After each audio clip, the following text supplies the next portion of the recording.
Something called a doom loop, where we could essentially run out of pilots, is keeping US military planners up at night as they look ahead to the future, where we may have to fight a long, protracted war with a peer adversary like China. Experience matters in air combat, as illustrated by the most famous air combat movie ever, Top Gun. Stay with Hollywood, Mav. We're his cover. There's a scene in the original where our short king hero Maverick totally abandons his wingman during a training mission so that he can lock horns with the older, saltier, and more experienced Viper. Despite Tom Cruise's natural talent and plucky courage, Viper draws him into a trap and he fails the mission, prompting this great line. The Defense Department regrets to inform you that your sons are dead because they were stupid. Now, imagine that there are no Vipers among the US military's fighter pilot corps, just young, dumb scrubs like Maverick who have a lot of guts but not the experience that they need to stay alive and accomplish the mission. That's a real concern for the US Air Force, where experts say long-running shortages of over 1,000 fighter pilots means the service won't be able to replace combat losses in a long war against a peer. The Navy and Marine Corps are also struggling to hold on to pilots, due in part to unsustainably high ops tempo and relatively low pay compared to airlines. Now, on the other hand, there are no indication of pilot shortages in China's People's Liberation Army, and that's according to a report published just late last month by the Air Force's China Aerospace Studies Institute. That means that the US could be at the wrong end of a pilot gap with devastating consequences in a long fight.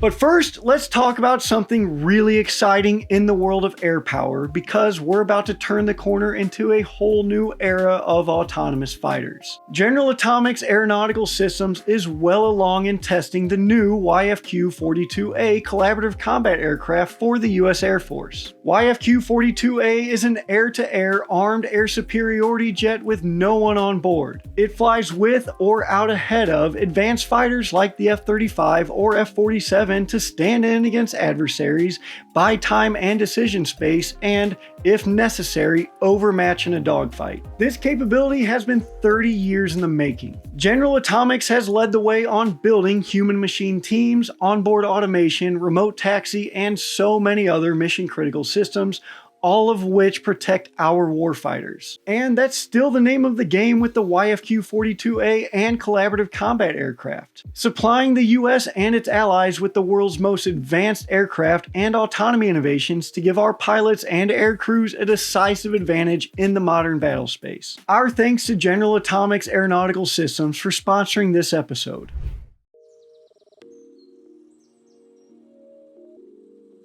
The more time you spend flying, the better prepared you are to evaluate changing conditions and make good decisions. That's great for combat squadrons, but it's also good for training units where experienced pilots pass on their hard-earned knowledge. A strong Air Force needs enough experienced pilots to spread across the operations and training, and to hold on to some in reserve to sub in. This concept is not theoretical. We've seen it play out in history multiple times, and as it applies to pilots, we need to look no further than during World War II, where Nazi Germany and Imperial Japan went into a doom loop hard. At the start of the war, both militaries had some of the most experienced fighter pilots in the world, and they played critical roles in early victories over opponents such as Poland, Russia, China, and yes, the United States. But neither Germany nor Japan had prepared their fighter corps for a long, protracted war. Both countries opted for small numbers of elite pilots, and neither scaled up their pilot training pipelines to churn out aviators in bulk. That's according to the Mitchell Institute, which is a think tank that advocates for the Air Force and Space Force, and they published a report on the doom loop as it applies to the Air Force in January. This lack of scale for Nazi Germany and Imperial Japan became a problem against the likes of Russia and the United States, which cranked up their pilot and aircraft production pipelines way past 11. The numbers all go to 11. In 1937, the US Army, because remember, the Air Force was not yet a thing, but the US Army graduated just 184 pilots. That number grew to 250,000 in total by the end of the war. Meanwhile, the Soviet Air Force was fairly wallowing in trained pilots by 1944, according to one US Air Force analysis, though it does not provide a specific number. More than just pilots though, both countries and a lot more were cranking out insane amounts of aircraft. The US alone produced nearly 100,000 fighter aircraft during World War II. Modern warfare, like all warfare, is mostly a numbers game, and over time, the larger number of US pilots meant that there were enough of them to fight in combat, train new pilots, and get downtime to avoid burnout. The length of time before crews were sent home varied over the war, with airmen in some commands having to fly 25 to 30 missions, while others had to fly a few hundred hours. But as more replacements arrived, it became easier for US commanders to not just send people home, but give them a little break. That was not the case for Germany and Japan, whose air crews had basically no rest for the entire war. The two countries had to cut training pipelines shorter just to make up for the mounting pilot losses. By 1944, the Japanese pilot training program had dropped from 3 years to 6 months or less, according to the Mitchell Institute. Fuel shortages in both countries meant that less training could take place, which led to battles like the Marianas Turkey Shoot, where Japan lost 366 aircraft compared to just 30 for the US Navy. It was as if Japan and Germany both started out with a small number of Vipers from Top Gun, while the US started out with a small number of Mavericks, but over time, the US could grow a lot more Mavericks who then became Vipers, while Japan and Germany couldn't replace their Vipers or Mavericks fast enough. That's just a ridiculous sentence, and I thought about cutting it, but it's just too good, so there you go. As we know, the result was that the Allies achieved air superiority over the Axis, but achieving that today may be an even greater challenge.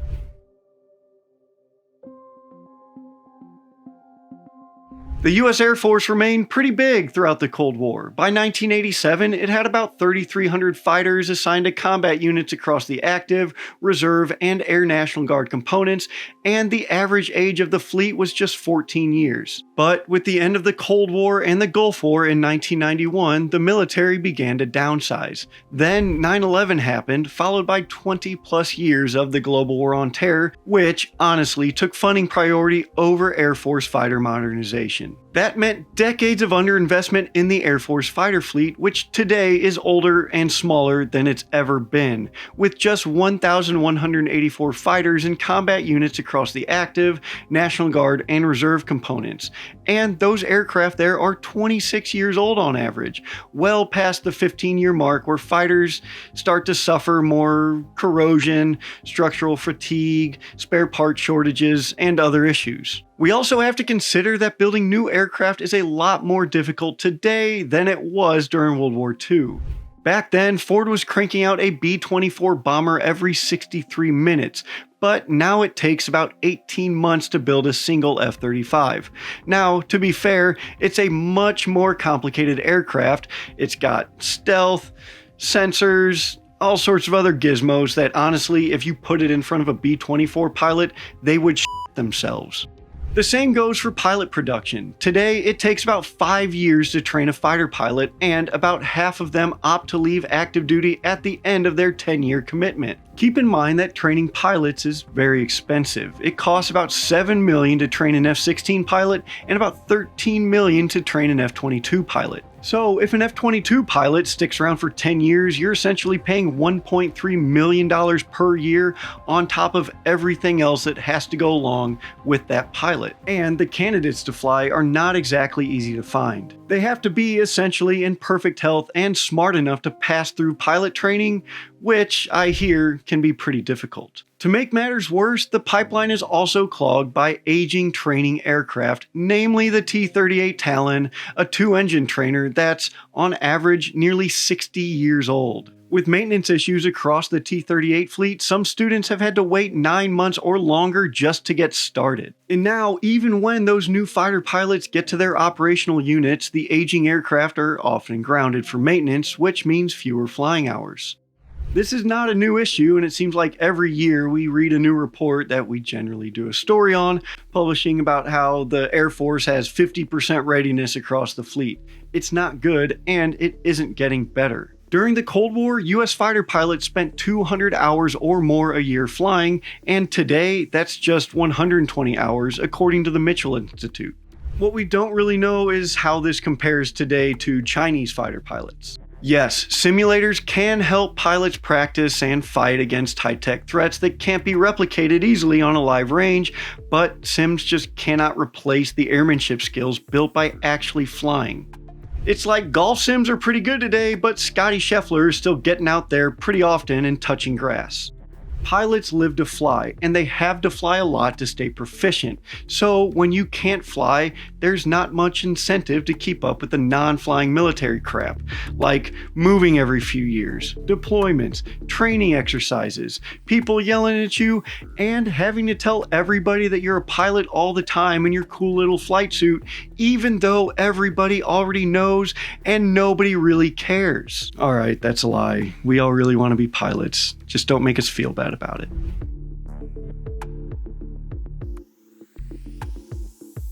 Today's Air Force shares unnervingly similar attributes to Germany and Japan's Air Forces at the start of World War II, according to the Mitchell Institute. While the Air Force's pilot shortage does extend beyond fighter squadrons, Mitchell focused just on those squadrons because of the extremity of the shortfall and the severity of the consequences. To put it really simply, without fighters, you're going to have a much harder time destroying enemy fighters and air defenses and striking critical targets in a hurry, all of which are really important for winning a war and something that we build basically all of our other strategies and tactics around. Now that's especially true should the US ever fight against China, which has an air force that is rapidly approaching about the same size and tech level as our own, depending on what or who you choose to believe.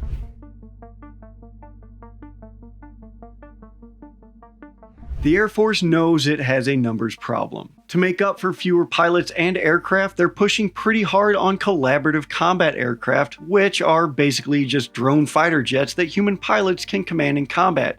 Kind of like how you could command your bot teammates in Ghost Recon, if you're familiar with that. If you want to learn more about the CCA program, we did a video on it a few weeks back, so you can go ahead and check that out and join dozens of other viewers who did. CCAs are a solution that will help offset the doom loop, but they're still untested, and artificial intelligence, though fairly capable in simulator fights against human pilots, can't yet replace human thinking in a cockpit, especially in the complicated uncertainty of modern air combat. In the meantime, though, plenty of smart people, or at least people who say they are smart, have ideas for how to do things better. In the next few years, the Air Force will start replacing its T-38s, those are the training aircraft that are 60 years old, with a new T-7. If all goes well, which aircraft acquisition timelines almost always do and nothing bad ever happens, then the T-7 could come at a critical time. Meanwhile, the Air Force Reserve wants to make it easier for active pilots to switch over at the end of their service commitments, which is a great way to hang on to experienced pilots. In 2020, the Center for Strategic and International Studies recommended giving pilots more agency and flexibility in choosing their first assignments. They also recommended offering retention contracts earlier in a pilot's career rather than just 1 year out, because that's kind of hard to plan around, especially as you get longer in your career, you start to have a family, kids are starting to go to school, you typically need more than a year to really plan what's going to happen. They also recommended putting squadron commanders, who theoretically know the pilots best, at the center of this retention process. In 2023, the Air Force began offering huge bonuses. I want you guys to stop and guess about how much these bonuses were. Take a minute. We'll just hold it here. If you guess between $90,000 and $600,000, you would be correct. Now, those bonuses aren't just like, hey, come fly with us, we'll give you over $500 million. It's spread out over multiple years, and that's to get pilots to stick around for longer contracts so that they can build that experience in and have them around when the younger guys and girls come up. The Air Force expects this bonus program to grow about 47% next year. But the Mitchell Institute and many others are not convinced that money alone will solve the problem. After all, I mean, yeah, money's great, but most service members don't really sign up to get rich, and if they do, they're just stupid. They do it to serve, or because they love the job, or because they got lost on the way to the college and got stuck at a recruiter's office. Instead, Mitchell's recommendation is more straightforward. You just rebuild the entire Air Force. They say that a shrinking, aging fighter fleet is best fixed with newer and more aircraft, such as the F-35, the F-15EX, or just newer F-16s to replace the older, aging variants. More, newer cockpits means more fighter pilots getting more flight hours, so you get more loop-de-loops instead of doom loops. The catch is that doing this will take a lot of time and a lot of money, both of which are tough to find with a Congress that shuts the government down every few years. Then there are all the other things that the military wants to and needs to buy, like new ships, satellites, nuclear missiles, whatever, golf courses, things like that. Now, how long it would take to do that is anybody's guess, though if tensions with China get any worse, we might not have that long to wait. But hey, if Maverick can take out 2 stealth fighters with an ancient F-14 Tomcat and a completely inexperienced backseater, then maybe we have a chance. So today I did not write this script. David Rosa wrote this script and Savvy edited the video. I'll take this opportunity to announce that our Task and Purpose team has grown. It's doubled. We're now at 2. It's me and David Rosa who's come on to help with writing scripts, editing freelance scripts, and just generally being a good dude. I used to work with David on the newsroom side of Task and Purpose. He was with them from 2019 to 2023. Then he went over to Air and Space Forces magazine, and I stole him back. Super excited to have him here. He fits in perfect with Task and Purpose. He's a great journalist, great reporter. Having him is going to allow us to do a lot more stuff like original reporting, going out, talking to experts, taking more time to do this stuff because I'm not really a journalist. I'm being completely honest. I know how to do that stuff, but I'm not very good at it. David's great. I'm really excited for you guys to get familiar with his writing style. The ideas he has in his head, they're awesome. So please join me in welcoming David aboard to Task and Purpose, and I'm excited to have many more announcements in the future. Last thing, I'm wearing the Let's Call for Fire shirt. It's got a bunch of kids. I just really love this shirt. I don't know, it's stupid, but it's just a bunch of kids sitting around having a good time, calling in arty missions on their friends because they took the last pack of Gushers out of the pantry or something. Anyways, store.taskandpurpose.com, code ActuallyWatched. You can get 10% off. We really appreciate all the support. Go ahead, drop us a comment, like, subscribe, all that stuff. I am Kyle, your friendly ginger producer man. You are all dismissed, and I will see you next time. Thank you so much for being here.